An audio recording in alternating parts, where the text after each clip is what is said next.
১৭ বছর পর দেশের মাটি স্পর্শ করেছেন তারেক রহমান। তাঁর ফেরা উপলক্ষে শুধু দেশ নয়, বিশ্বের বিভিন্ন গণমাধ্যম গুরুত্বের সঙ্গে তাঁর সংবাদ প্রচার করেছে। চলুন জেনে নেই তারেক রহমানের স্বদেশ ফেরা নিয়ে বিশ্বের কোন গণমাধ্যম কি বলছে।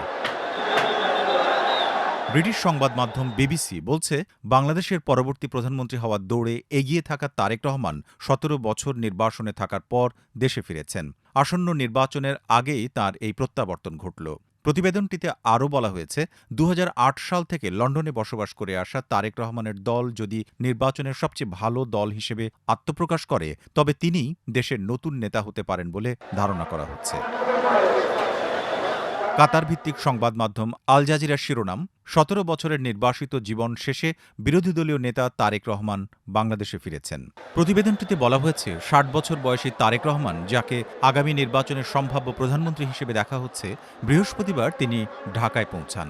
তিনি ২০০৮ সালে রাজনৈতিক উদ্দেশ্য প্রণোদিত নিপীড়নের অভিযোগ তুলে বাংলাদেশ ছেড়ে লন্ডনে বসবাস করছিলেন।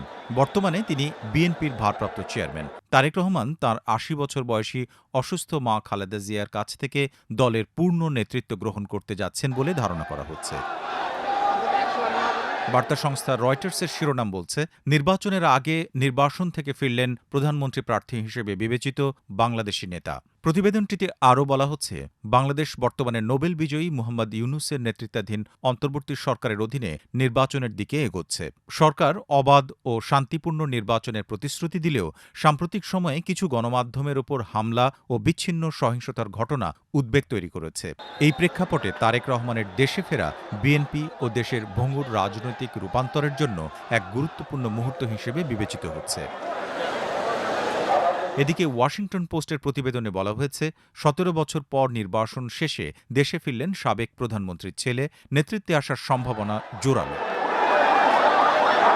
মালয়েশিয়ার সংবাদ মাধ্যম দ্য স্ট্রেইট টাইমস লিখেছে, প্রধানমন্ত্রী পদের জন্য শীর্ষ নেতা হিসেবে বিবেচিত বাংলাদেশের নেতা নির্বাচনের আগে দেশে ফিরেছেন। অন্যদিকে ভারতীয় গণমাধ্যম দ্য হিন্দুর প্রতিবেদন বলছে, ১৭ বছর পর তারেক রহমানের দেশে ফেরা এমন এক সময় ঘটল যখন বাংলাদেশ নতুন করে অস্থিরতা ও রাজনৈতিক অনিশ্চয়তার মধ্য দিয়ে যাচ্ছে। সম্প্রতি প্রভাবশালী তরুণ নেতা ওসমান হাদি নিহত হওয়ার পর দেশজুড়ে সহিংস বিক্ষোভ চলছে। আল জাজিরা ও রয়টার্স উভয়ের প্রতিবেদনে বলা হচ্ছে, যুক্তরাষ্ট্রভিত্তিক ইন্টারন্যাশনাল রিপাবলিকান ইনস্টিটিউটের ডিসেম্বরের এক জরিপে ইঙ্গিত দেওয়া হয়েছে, আসন্ন নির্বাচনে বিএনপি সর্বাধিক সংসদীয় আসন পেতে পারে। জামায়াতে ইসলামীও নির্বাচনী দৌড়ে রয়েছে। নির্বাচনে অংশ নিতে না পারা শেখ হাসিনার দল আওয়ামী লীগ অস্থিরতার হুমকি দিয়েছে, যা ভোট প্রক্রিয়াকে ব্যাহত করতে পারে বলে আশঙ্কা করা হচ্ছে।